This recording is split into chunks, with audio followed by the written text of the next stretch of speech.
the structure and things like that. So his mind is not set on 5 years from now, 10 years from now, 20 years from now, because maybe then he would have survived enough to maybe care. But as things are, when he's doing all these actions, he's thinking of survival. And as long as we have people who are poor, the environment cannot be of paramount consideration to them, because survival is.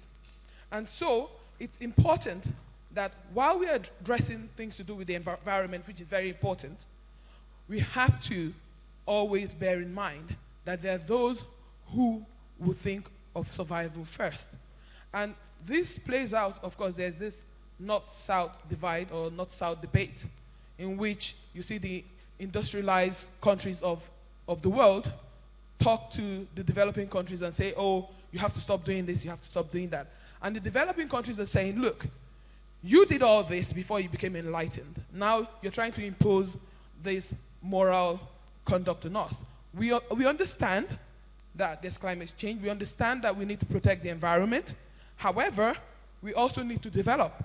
And in order to develop, if we're going to go along the strictly ethical lines, what is going to happen is it's going to be very slow and it's going to be very expensive, and we can't afford to do that. So in every argument to do with environmental protection, you have to consider that poverty would always play a huge role in people's attitude towards the conservation of the environment.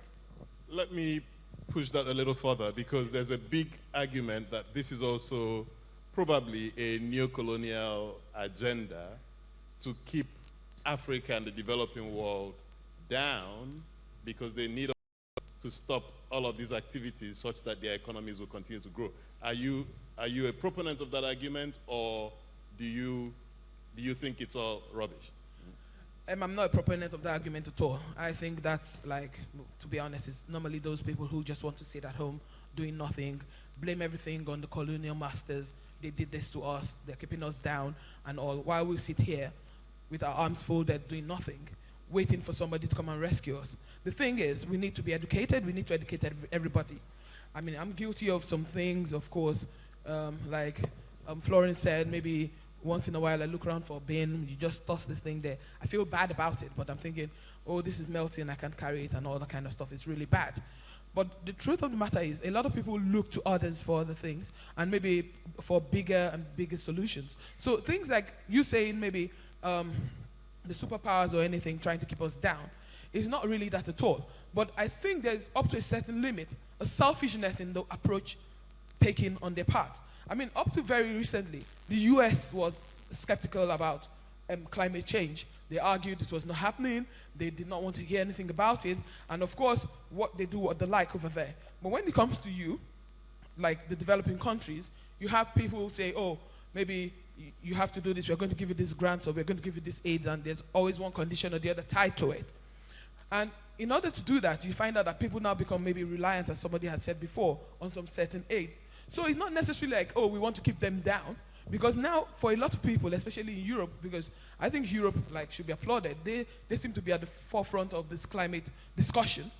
Like, what they do is like, they just feel like you've got, the EU is very important in that.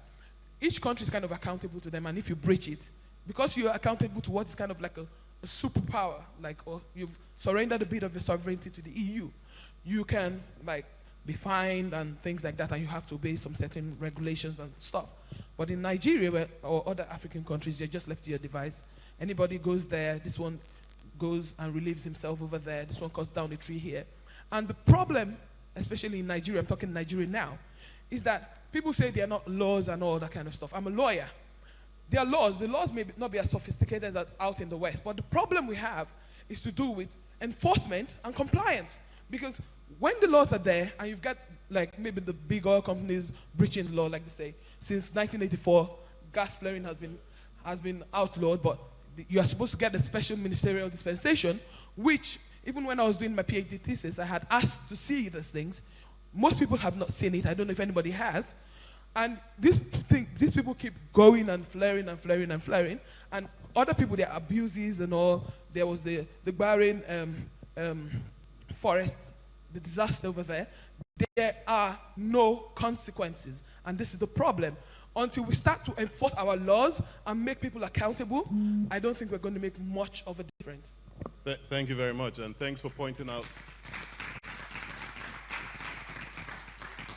Thanks for pointing out the efforts being made by the European Union, including supporting the efforts towards the documentary.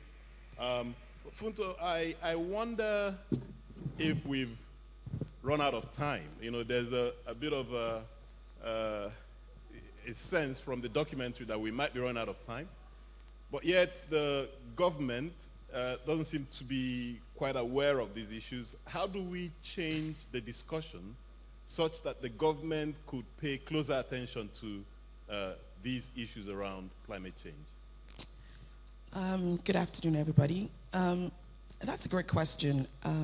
Actually, I am not a proponent of full government involvement anymore. I am a huge proponent of, you know, for us by us. I think we as individuals need to take responsibility. I think we've been waiting for the government for so long and nothing has, or the kind of progress that we expect to see has not happened. I think sensitization is going to be critical. Sensitization and awareness. You know, again, kudos to Jackie Faris and the Ria Adwa Center for putting out a documentary such as this, because it starts to draw the light towards what the issues are. But again, you know, the issues have been there for a while. You know, it's been there for a long time, and again, nothing has been done. So, you know, I run a social enterprise that is, you know, we're into collection of waste and recycling. And the reason why we're doing that is because we have found that, you know, if we were going to wait for the government, we'll be waiting for a long time. You know, we're in northern Nigeria, we're in Abuja. There's so many things that we're trying to do. And we know that if we, again, there's so many stats out there. Over 100 million people die every year from environmental pollution-related diseases, right? More than HIV and malaria. Nobody talks about that. So when we talk about gas flaring, when we talk about the fact that, you know, every day in Nigeria, we don't have a cohesive collection system for sewage or solid waste management. You know, people use either the combustion method or the landfill method for waste management. So it means that you're burning plastic, you're burning tires, you're burning things. I'll give you a good example. Not too long ago, there's a group of us that are friends and we care about the environment in Abuja. And a couple of people also hike. So they're the hash areas for anybody who hikes.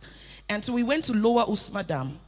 And it was shocking to find out that on the surface of the water, by the way, Lower Usma Dam is the only drinking source of water in Abuja. I mean, if you don't have a borehole. On the surface of the water was filled with all kinds of waste. And so we had asked the question, okay, what is going on? You know, the water board, and I have to be honest, the water board director, eventually when we did a cleanup there, joined us, right? But the issue is that the illegal settlements upstream that are polluting and they're throwing water, again, we saw the movie, throwing waste into the water system, right? And it's flowing downwards. And so we went to Pape and we said, there was Pape, and we went to Pape and we talked to the resident association and said, okay, we are just friends, we're not government, we just want to come and, number one, sensitize. Number two, spread the word and just make sure that, and then do a cleanup, and then maybe provide bins. And do you know, and it's unfortunate, you know, because there's so much distrust with government. Number one, they weren't sure who we were even after showing them, but they were like, oh, we haven't carried them along. You know, we haven't settled them, you know, because they expected that we had gotten a whole bunch of money from people, right? So, or why would we in our own just want to come and help the environment? But it's because we understand, and this again goes back to the fact that we cannot wait for government, because again, if we waited for government, there would be, I think we will all be dead. There's so many statistics out there that prove to the point that we need to take responsibility, and everybody has a part to play. Thank you. We'll open it up for questions in a little bit, but I wanted to ask you, Nimo, what are some macro type solutions that we could begin to explore, especially around gas flaring, right? $2 billion going up in smokes every year. I mean, that's a number that can catch anyone's attention, government, right? And I believe that they're not totally stupid. So why is it that we haven't been able to, by the way, we need the gas for power.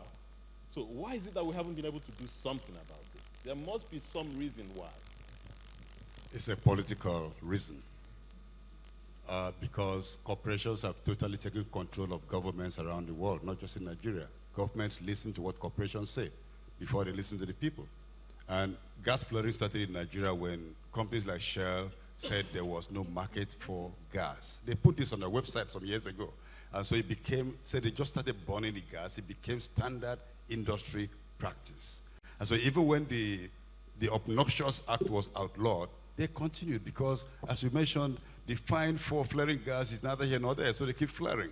And there's been attempts by the National Assembly to make very strict laws that would require that those who flare the gas would pay a fine comparable to the actual economic value of the gas.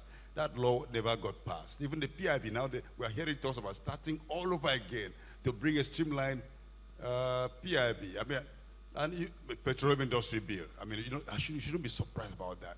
In the last government, we had somebody from Shell as the Minister of Petroleum. In this one, we have somebody from ExxonMobil as Minister of Petroleum. You cannot, this is a system of revolving, not even revolving chairs. You're having corporations controlling what they ought not to control. We have the Nigerian Environmental Standard Enforcement and Regulatory Agency, NESRA. This agency oversees the entire Nigerian environment except the oil and gas sector. And then you have oil companies sitting on the board of NESRA. What are you thinking about? We have a system that is rigged against the environment and against the people. So, but gas flaring, as I said in the documentary, is a criminal act in Nigeria. And we tested this in the law court in 2005. And the High Court declared that it's illegal and it's against the human rights of Nigerians. But the offending corporation, of course, you can go on appeal on technicalities forever and ever while the people keep on dying. So we need a situation where the government will actually take a stand on this, if not to protect the people for economic reasons, if not for economic reasons, for environmental reasons. I can debate with you about this issue, whether poverty causes environmental degradation. I think environmental degradation causes poverty, because if our environment is right, that people can fish, they can farm. But if you go to the Niger Delta, the fish, I mean, that man said if you catch fish and tears this, opens it up, it's all petroleum product. The environment is such that people cannot do anything anymore. And so they resort to all kinds of antisocial behavior to survive. So now, what can we do? I believe that there are things that individuals can do, but primarily global warming needs government action, because it's not only one country that will act. That is why when the governments meet in Paris in about a week at the Conference of Parties that is coming up on the 29th or thereabout, now it would be expected that governments will put on the table what they're going to do to reduce emissions at source. But most of the solutions being provided for global warming, to tackle global warming, are solutions that require that rich countries do actually nothing. They would keep on polluting and then secure carbon in trees in Africa or in Latin America or in Asia. They call this carbon trading or carbon offsetting. So if I can buy a forest and quantify how much carbon is there, if I cannot pollute enough to be equal to the amount of carbon, then I can sell the extra space that I have to somebody who is still polluting. It's like the system of indulgence in the old church. I commit a sin, I pay the priest, and he blesses me. And then that takes care of my sin. It doesn't take care of the sin. It doesn't. And then, but again, so governments need to take action. And we derailed right from 2009 at Copenhagen, when the Copenhagen Accord was agreed on by force, because it was about 5 countries that drew it up. And then there was a lot of arm twisting and others fell in line. Now, and so that system has been going on, where countries like those in Africa, in the small island states, they're having very heavy impacts from global warming, and they didn't contribute to the causes of global warming. And they don't have the resources to build resilience and to mitigate. And yet, the world is not ready to contribute the funds required. Now, I say this very quickly. I'm trying to round up very quickly, because there are a lot to say, but I can say all now. Now, how much is in the Green Climate Fund? The idea is that by 2020, the world should be contributing $100 billion a year. Right now, it's $10 billion a year up to that time. Now, it's difficult to raise that money. But how much is spent on warfare by rich countries? Over $1 trillion every year. $1 trillion every year on warfare and armament, but to destroy. Some countries are planning to do environment-friendly warfare. I don't know what that means. But, but okay, what can we do? I've been to some places, I've seen, like the problem we have in northern Nigeria. about desertification. I saw a documentary, The Man Who Stopped the Desert. I went to Northern Burkina Faso to seek the man out, and I met him, Mr. Yakuba Shawadogo. He's been restoring the Sahel, a dry Sahel. It has a forest that is so thick, the government wants to thin it out, that is too thick for the Sahel. By just using indigenous knowledge, traditional technology of conserving water, conserving the soil with compost, and individuals in other farmers in Burkina Faso, in Niger, in Mali, are having a network replicating the same thing. That is why Southern Niger Republic is greener than Northern Nigeria. Patrick, sorry, can I just quickly chime in? The other thing that I want people to also be aware of is right now we have a population of maybe 170 million plus people. And again, if you listen to the documentary, we're supposed to have a population size of 450 million thereabouts by 2050, right? Right now in Nigeria, with 170 million plus people, we only generate around...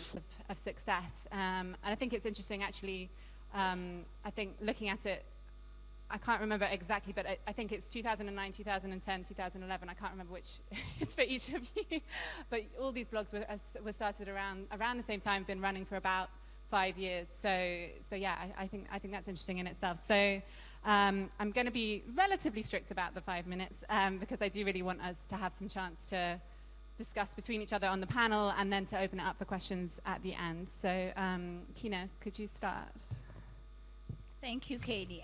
So I'm Kina of Kina Reads, and my motivation. So in 2010, my blog is mostly about my reading, my own personal reading. I've been an avid reader all my life, and because I grew up in an African literary tradition, I cover a lot of African books, and I'm very, very partial to African women writers. So that's my motivation. I love you guys. So that's my motivation. So basically, so I tend to cover African books, translated fiction. I like to also look at international fiction, but also African American writers. So I tend to do a lot of book lists about books I want to. I think I'm the only one who does book lists about books I haven't read yet. So I'm doing that. So and I'm working on a massive post of about 150 African and Black women writers. So, but that's my motivation. It's very personal to me. This all is very personal. What was the question? I had a bottle of beer before coming. So. So were there any other online spaces or blogs that inspired you to start this? I'm not sure that when I started whether Bookshy had started, but she is an inspiration, and so is Brittle Paper.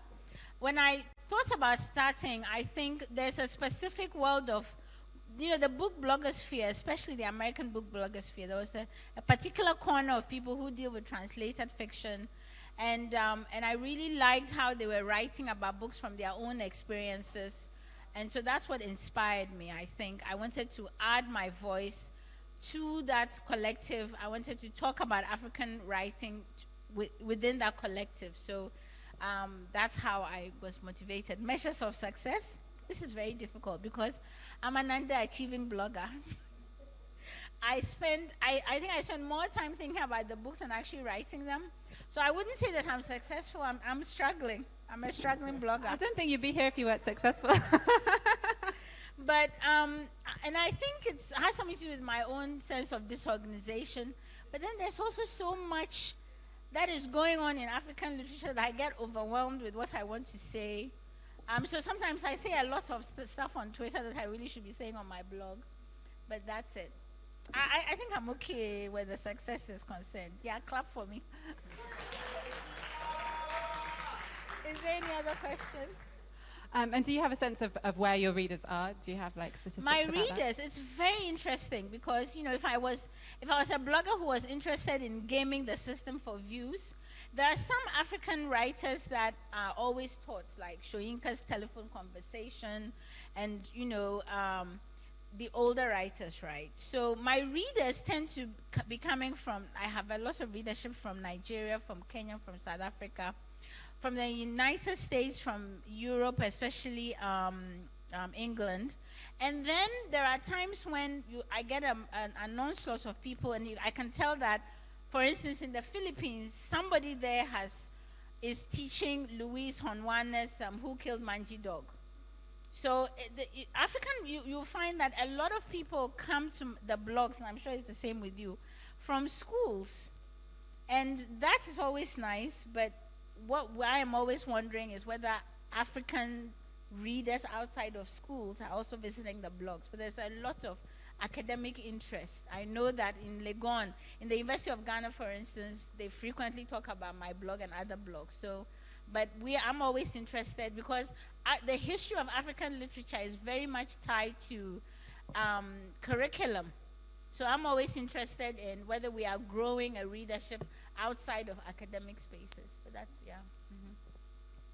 I'm done. Thank you. Yeah, I should have perhaps said at the beginning that unfortunately Aini Odoro from Brittle Paper isn't able to join us. She had to rush off to catch her flight. So we're all a bit sad about that, but I'm sure there'll be lots of references to Brittle Paper through this conversation anyway. So Zara, could you tell us a bit about your motivations for starting Bookshire? Well, good afternoon, everyone. My motivation is more selfish. I started my blog in December of 2011, and I had just been in Lagos for 3 months doing my fieldwork for my PhD. And I need an excuse not to do my PhD. So after long days of doing interviews and doing fieldwork and interviewing people and just being frustrated, I needed some sort of way to escape from my PhD. And also being back in Nigeria, those 3 months, my way of escaping was reading, and reading a lot of African novels. I came to African literature really late. I still remember the first African novel I read. I was 19, and it was actually technically not a Nigerian novel. It was written by Karen King Aribisala, and it was Our Wife and Other Stories. And I read it because of I was interested in understanding what foreign wife's experience of Nigeria would be like. Because my mother's foreign, not because I'm a foreign wife. And so got into it really late. In the first 3 months in Lagos, I was just doing a lot of reading. And then it was there's so many books in Nigeria that I have access to that I didn't have access to while I was in London, but also that there was so much more than the greats, Achebe, Shoyinka. And I also had a lot of friends asking me, what are you doing in Nigeria?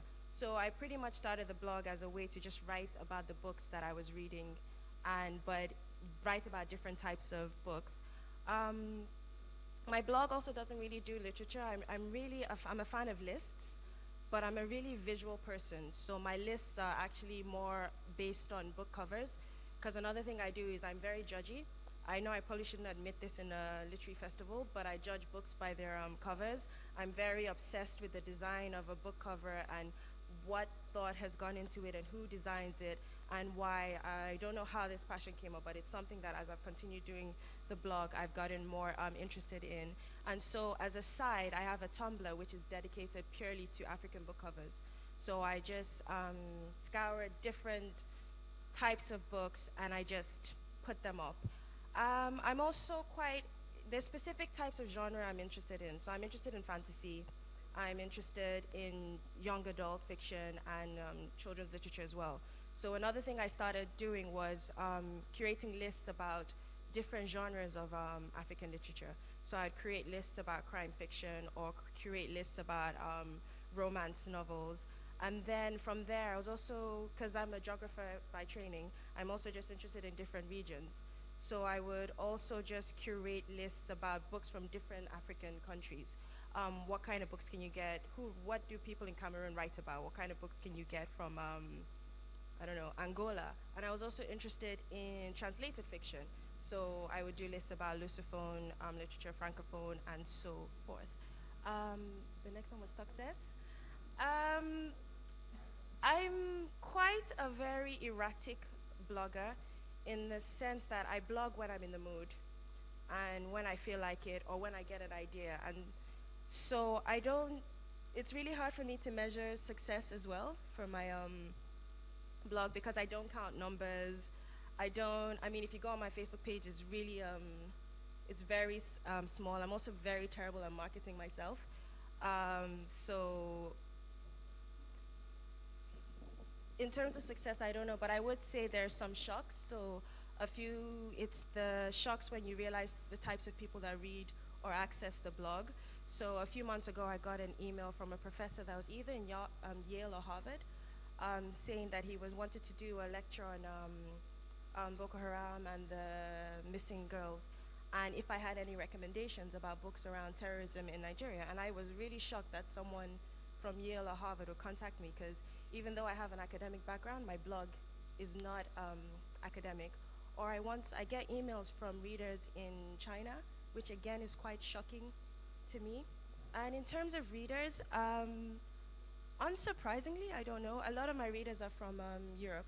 So I have a large number from England, from Canada, from the United States. I get really sad that I don't actually have that many Nigerian followers, or that I know of. I think the highest African country I have is South Africa. And there's also random, like, weird countries like Russia. I would get following from Russia, and I don't understand why. And the last question was? About whether there were any other blogs that inspired you to start. Actually, there were two blogs that inspired me when I started, and it was Kinna Reads, and the second one was Amy Reads. And she was a Canadian who read a lot of African literature. So when I started blogging, it was those two blogs that I would always go to find out and to know what was going on, what was being said. And it was also, I'm going to admit it now, I also did not want to copy what everyone else was doing when I first started. So I didn't want to replicate what Kinna Reads was doing, and I didn't want to replicate what Amy Reads was doing. And I also wanted to find a space to write whatever it is, the random weird things that I'm interested in. So I think... No, that's great. Yeah, lots of stuff that we'll come back to in the course of the conversation. But yeah, Emmanuel. Hi, everyone. So I co-founded Saraba Magazine in 2009 with Dami Ajayi, and we were undergraduates at Obafemi Awolowo University, and he was trained as a doctor, I was trained as a lawyer. And we used to meet at the English department foyer randomly, like accidentally, to look at what people were writing, because people usually wrote and pasted on boards and notice boards. And this came out every week. And this became kind of a, I don't know, Monday morning ritual that you go to the English department lobby that had the best and most famous board at that time, Megaphone. And you congregate and discuss literature, And I always met Dami there. So my department was this way, Dami's department was that way, and then we met in the middle to discuss literature. And that was a follow-up to a seminar or so, a workshop, I think, that I had organized with two other friends earlier, and Dami had been the first applicant. And so he began to come to my house in the staff quarters, and he began to eat my mom's food. And we would discuss literature. And one day it struck us.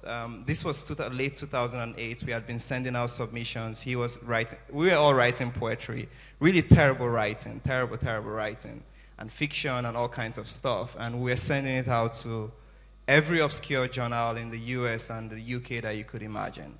And we were getting, of course, rejections every single day, or, steadily.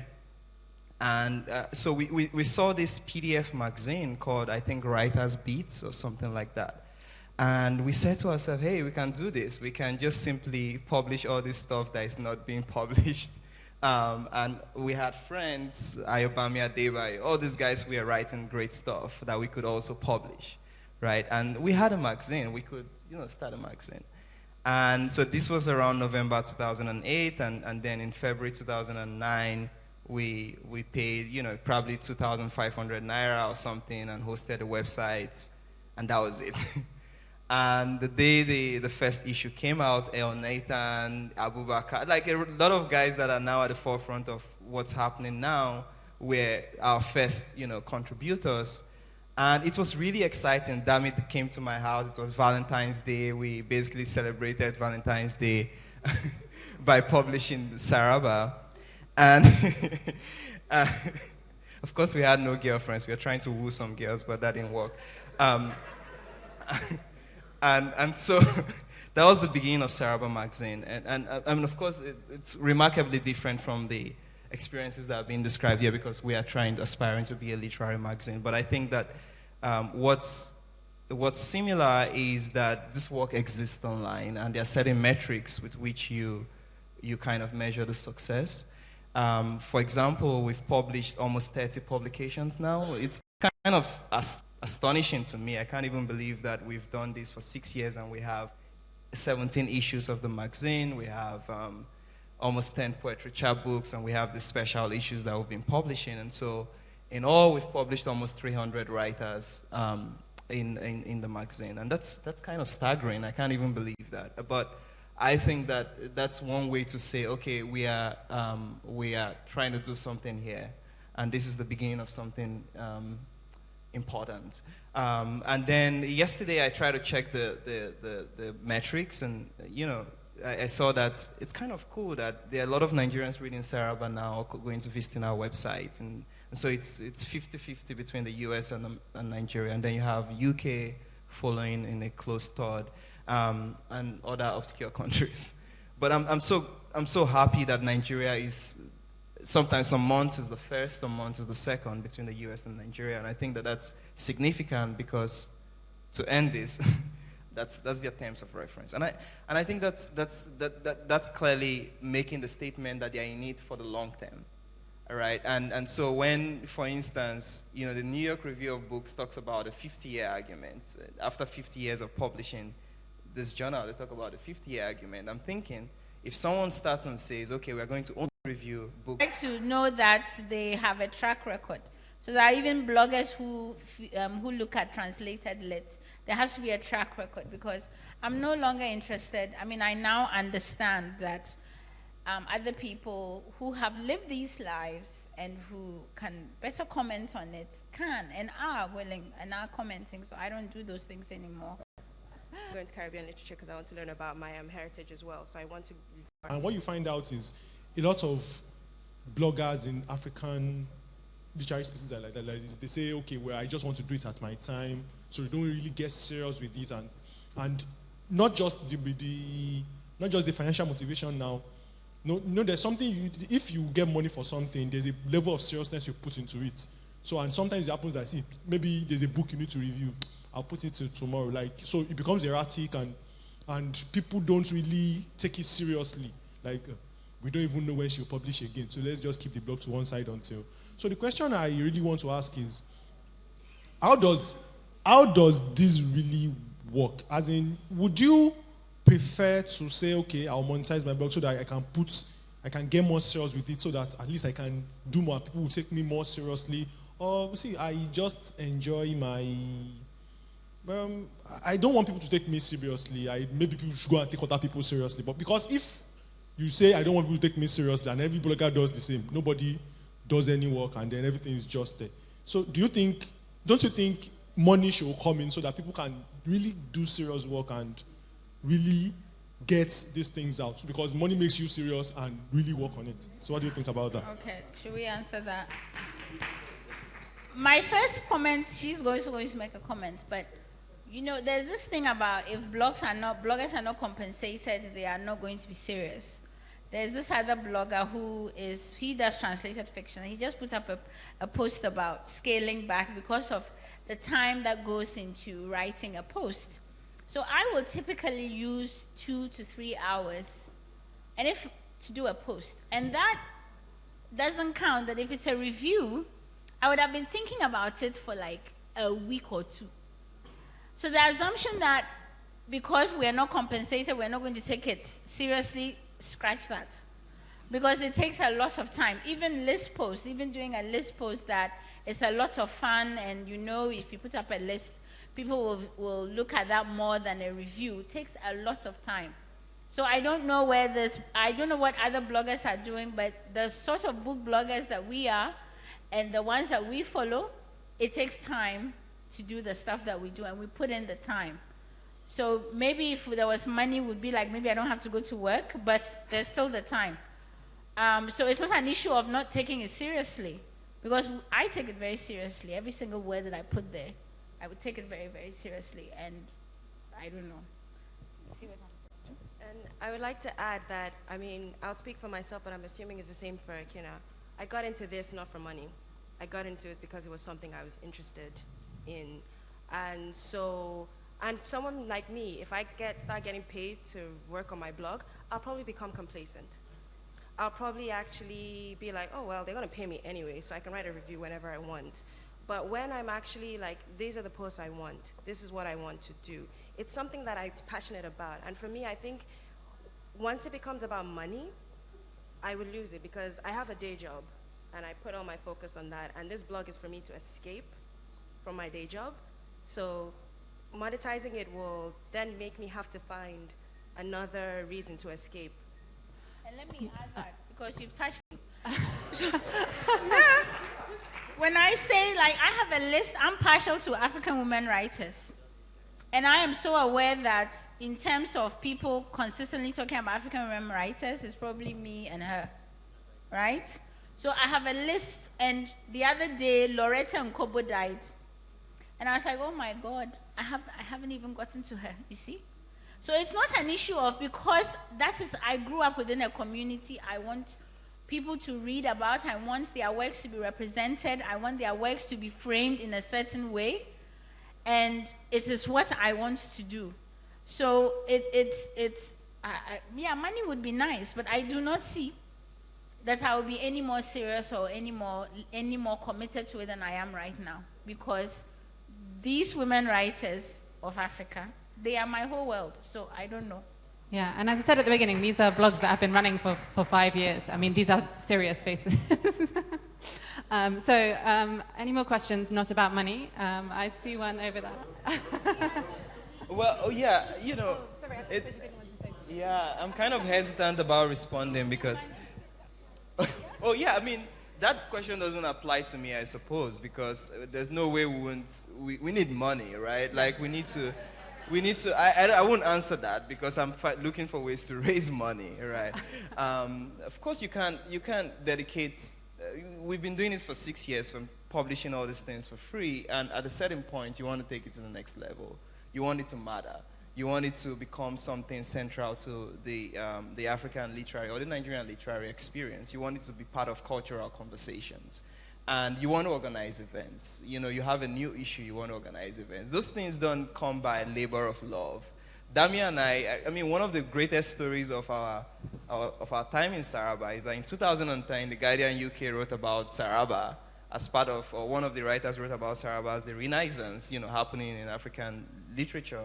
And our site was down, right? We couldn't pay our fees, you know? We just, you know, went to console ourselves that we are remembered in Guardian UK. And so that can't continue. That doesn't make any sense, right? You need to improve. If more people visit your site, you need to enlarge your bandwidth. All those things cost money, and it's a different kind of conversation than if you're a blogger. You are trying to be a cultural institution, you know? Yeah. Okay, over there.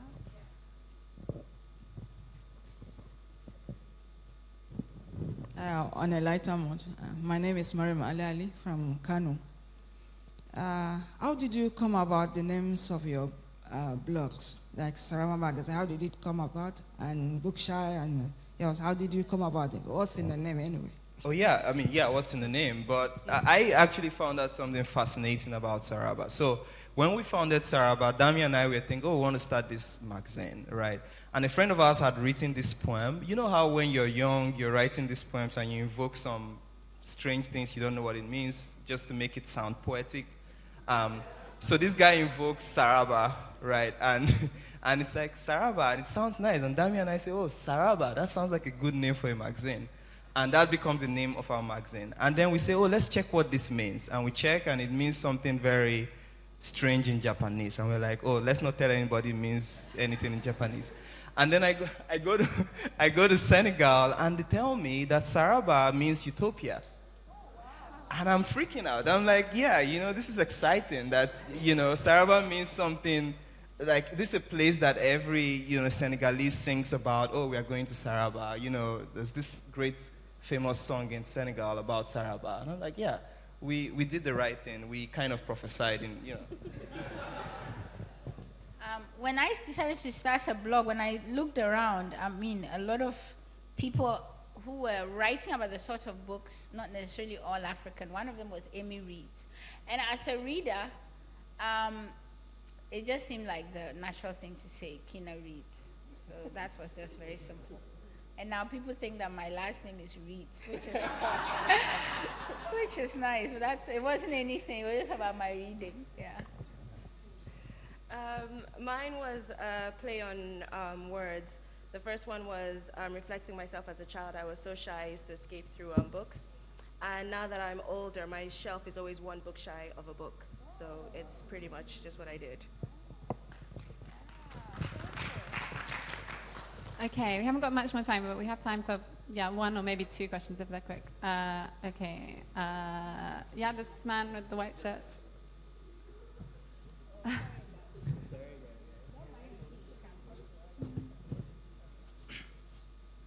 I'm Emmanuel from Cameroon. I've heard you guys talk about the reviews, the books. I don't know when you blog or you review books, because with me, when I talk of book, I would talk about anything in paper covered with a bag, generally. An exercise book is another. But I'm talking about genres, like poetry, drama. Now, are you attracted to a particular genre, or is it everything? And I used to find poetry really scary. Like, if there was one thing that would make me fail in an exam, it would be poetry. But now that's my best area, I just love it. So do you people review anything book in terms of genre, or are you attracted to a particular area?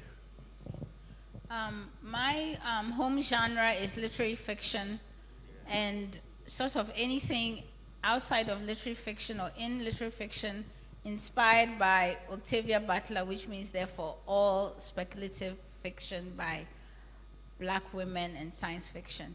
I'm also that's what I do, literary fiction. I will also review short stories, either as an anthology or standalone, because I really like short stories. And then I make an effort to post a poem once a week. Sometimes I may review a poetry collection that I like. So basically, that there's a Ghanaian writer who has written a political thriller, which I reviewed. Typically, I wouldn't review a political thriller, but we do so few of that on the continent that if it is a new genre that I think I need to draw people's attention to, or we need more of that, then I'll review it. And that goes the same with nonfiction. I read nonfiction, but I don't typically review it, so it depends on the subject matter. If it's by an African woman, or if it's something about Africa, I will do that, or the Caribbean. So yeah. I read nonfiction for my day job, so I, as a rule, don't review nonfiction on my blogs. I'm obsessed, as I said, with fantasy and speculative fiction, graphic novels and comics, so that is usually my go-to, but I do a lot of fiction. I'm also very particular with specific types, so I do a lot of women writers. I'm also conscious that I'm Nigerian. I try a lot to diversify and not only focus on Nigerian fiction. So I will quicker review books from other African countries and then review Nigerian books. I will do poetry if I'm contacted with someone about a good poetry collection. Short stories, anthologies, novellas, and I also do online reviews. So anthologies such as Jalada, I will review Omenana, which is a speculative fiction magazine, I'll review. Honestly, whatever I find interesting, I'll review. No, I mean, maybe talking, no, I don't think, no, there's nothing to say, really. Okay, well, I'm afraid, unfortunately, that's all we've got time for. It's been a great conversation. So thank you to Ake for allowing us a space to talk about this. Thank you to our great panelists.